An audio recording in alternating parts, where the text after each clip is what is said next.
Hello guys, kembali lagi sini bersama gue Ivan. Dan gue nih baru balik ya sebenarnya. Dan tapi gue pengen bawain aja nih sesuatu yang cukup Cukuplah, jangan menambah derita lagi. misterius, bukan misterius ya, tapi mengagetkan gitu. Karena gue nih kemarin habis nonton film vampir gitu. Nah si vampir ini nih punya anak buah namanya Frankenstein, dan ternyata kastilnya Frankenstein ini bener ada di dunia nyata. Dan kali ini gue bakal bahas tentang kastil Frankenstein di dunia nyata. Kastil Frankenstein ini ada di sebuah negara di Jerman tepatnya, yaitu di sekitaran pegunungan Odenwald, yaitu yang tepatnya berhadapan dengan kota Darmstadt. Nah, selama berabad-abad nih, kastil Frankenstein ini tuh udah meninggalkan cerita-cerita dan urban legend gitu di daerah sekitar sana. Kisah pertama yang sangat-sangat melegenda atau sangat terkenal yaitu tentang seseorang yang bernama Johann Conrad Dippel, yaitu seorang laki-laki yang lahir di kastil tersebut pada tahun 1673. Dippel ini dikenal sebagai seorang alkemis yang kuat dan tersohor gitulah intinya. Salah satu ramuan yang diciptakan yang paling terkenal dan paling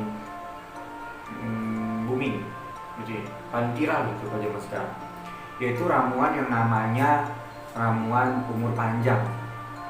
Kayak begitu. Nah, ramuan ini dia buat ini dari serat-serat atau minyak-minyak hewani yang cukup berbahaya, yaitu terdiri dari tulang dan tanduk yang hancur, darah, kulit, serta gading. Kononnya nih, si Dippel ini nih pakai ramuan tersebut untuk membayar kastil. Tapi keinginan itu ditolak sama pihak kastil. Si Dippel juga nih dikabarkan melakukan hal-hal yang menyeramkan, yaitu dengan mencuri mayat yang ada di kuburan. Setelah dicuri ini dia melakukan eksperimen. Itu eksperimen ini untuk menghidupkan orang mati katanya ya. Bahkan dikatakan nih ya, si Dippel ini udah berhasil nih membangkitkan orang yang sudah mati atau sudah meninggal dunia. Dan dibangkitkan dengan cara menyambarkannya dengan petir kayak gitu. Jadi orang yang udah mati lebih lagi itu cukup berhasil katanya.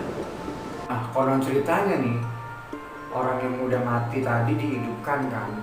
Nah, tapi itu kayak monster. Dan ini tuh katanya lepas dari si Dippel ini monsternya. Dan dia nih lari ke penduduk desa, itu monster. Dikatakan juga ini makhluk yang diciptakan ini sama dia itu sampai saat ini masih berkeliaran di sekitar sana.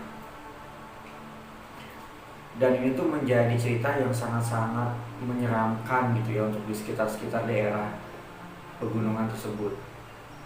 Yang kedua, legenda populer lainnya yaitu tepat berada di sumur dekat kastil, yaitu pada era 1200-an. Katanya di sumur itu tuh ada seekor naga yang pokoknya menunggu itu sumur dan tuh naganya kan. Orang-orang wilayah tersebut tuh kehidupan sehari-harinya itu sangat merasa ketakutan. Jadi mereka nih setiap itu naga bergerak itu mereka selalu masuk dalam rumah ngumpet karena takut gitu kan. Nah tapi ini ketakutan ini berlangsung cukup lama sampai akhirnya Lord George dari Frankenstein dari kastil tersebut pada masanya dia gitu ya. Jadi si Lord ini ngajak itu naga untuk bertempur. Dan akhirnya nih, keduanya ini si Lord sama si naga pergi dah tuh ke sebuah bukit untuk berperang, untuk bertempur.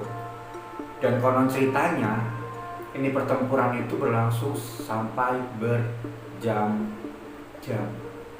Sampai akhirnya mereka berdua berhenti karena sama-sama kelelahan gitu. Nah, George ini kan membunuh si naga nih. Pas saat si George membunuh si naga ini tuh ngibasin ekornya, duri beracunnya dia tuh ke tubuhnya si Lord. Nah, si Lord ini akhirnya jatuh nih ke tebing bersama si naga. Nah, kematiannya Lord George ini disambut meriah oleh warga sekitar. Karena tuh Lord ini berhasil membunuh naga juga. Nggak cuma dia aja mati, naganya juga mati. Akhirnya nih warga sekitar membawa mereka ke gereja di desa terdekat. Neither Beerbags, tulisannya gitu, Neither Beerbags, yaitu sebuah tempat tersembunyi yang ada di lembah timur kastil, di mana mereka nih menguburnya di sebuah makam besar. Nah, terlepas dari benar atau enggaknya ini cerita, kalian ini masih bisa mengunjungi makamnya si Lord George ini di kastil tersebut, karena sampai detik ini masih ada loh makamnya dia. Selain ada alkemis gila, terus ada monster yang diciptain sama si Dipel itu, dan ada kisahnya naga.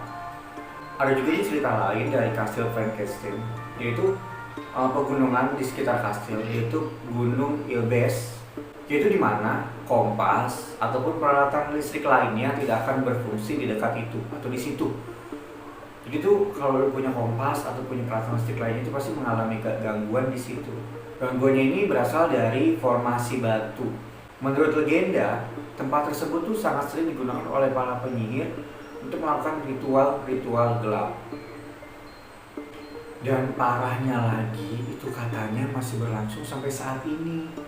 Itu tempat buat ritual-ritualnya masih berlangsung sampai saat ini. Dan di sana juga terdapat mata air awet muda yang sampai saat ini tuh masih ada itu mata air. Di kastilnya itu masih ada. Dan tahu ya namanya mata air awet muda ya pasti fungsinya buat awet muda. Dan katanya nih, kalau lu tuh cuci tangan apa wudu bukan. Tapi sih pokoknya itulah pakai air itu katanya lu bisa jadi menambah stamina lu lebih kuat atau jadi muda terus gitu katanya.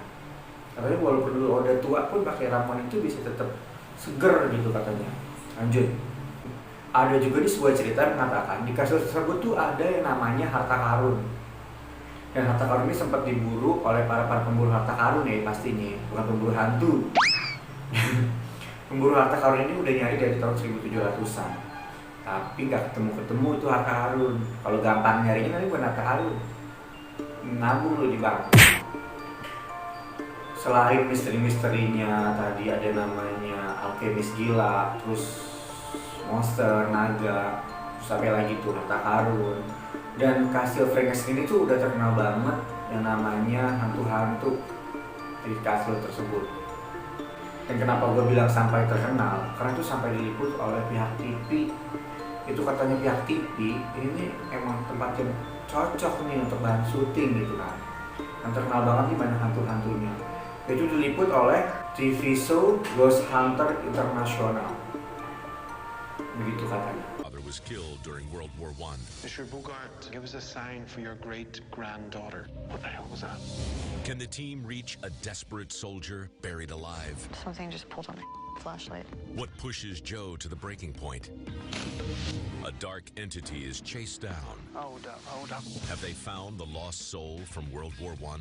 I just saw it again. And later, GHI heads to a 16th century Italian villa to investigate Frankenstein's birthplace. So you believe behind this wall that there may be bodies? Yes. Can the team unearth lingering spirits and find out what's lurking at the mansion? Joe, oh my God. As an ominous corpse risen from the dead. There was somebody standing right there. Yang diliput pada tahun 2008. Tim tersebut itu mengaku mendengar suara-suara aneh dan bahkan mereka sempat merekam suara-suara tersebut. Dari rekaman tersebut terdengar suara-suara yaitu suara bahasa Jerman kuno yang mengatakan Arbo ada di sini dan datanglah ke sini. Begitu katanya. Kata tuh suara yang direkam. Di akhir penyelidikannya ini mereka menyimpulkan bahwa kastil Frankenstein ini memiliki aktivitas paranormal yang signifikan. Udah kayak lagi skripsi ya. Signifikan, tidak signifikan, berpengaruh. Intinya mah itu ada hantunya gitu. Kastil Frankenstein sampai saat ini tuh dijadikan rumah pesta Halloween di daerah Jerman yang cukup familiar dan terkenal dan banyak dikunjungin loh pada saat Halloween. Nah, jadi ini gue mau cuma ngasih tahu nih sama lu yang namanya tempat-tempat horor, apalagi itu menyeramkan, misteri-misteri pasti di mana-mana ada. Gak cukup di Jerman aja, di Indonesia juga banyak. Keren kali gue bakal bahas di Indonesia. Dan gue bahas tentang Nick Castle kayaknya udah cukup, karena yang baru gue temuin ini aja. Pokoknya Nick Castle gak cuma di film-film vampir, di film-film horor atau di film-filmnya apa lah gitu. Ternyata beneran ada loh kasus Frank Castle. Dan itu cukup menyeramkan menurut gue ya. Dan buat kalian nih, jangan lupa dukung gue dengan cara di share, di like, di subscribe. 3 hal itu aja gue seneng banget. Demi Alex dan semua. Dan gue juga mengingatkan buat kalian, lagi masa pandemi ini jangan lupa nih 3M, dia itu memakai masker, menjaga jarak, dan mencuci tangan. Ingat ya, pepatah mengatakan kebersihan sebagian dari iman. Itu benar banget, dan kebersihan juga sebagian dari menghindari corona. See you next my video. Dadah.